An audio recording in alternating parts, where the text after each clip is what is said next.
عشرت عشرت عربی اوریجن کا لفظ ہے جو کمفرٹ، پلیزر، انجوائمنٹ، آرام، عیش، خوشی اور مزہ کے معنی میں طرح طرح استعمال ہوتا ہے۔ عیش و عشرت عیش و عشرت یہ دونوں لفظ اکثر ساتھ بولے جاتے ہیں، یعنی لگژری اینڈ پلیزر۔ جیسے کہتے ہیں وہ بڑی عیش و عشرت کی زندگی گزار رہا ہے، یا اس طرح بھی آپ نے سنا ہوگا اس نے اپنی ساری دولت عیش و عشرت میں برباد کر دی۔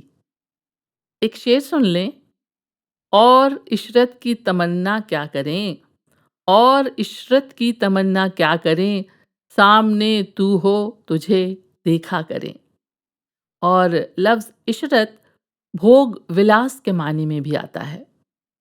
عشرت کدہ عشرت کدہ وہ جگہ یا مکان جہاں موج مستی کی جائے، لطف اٹھایا جائے، اسے رنگ محل بھی کہہ سکتے ہیں۔ اور عشرت لڑکے اور لڑکیوں دونوں کا نام بھی رکھا جاتا ہے۔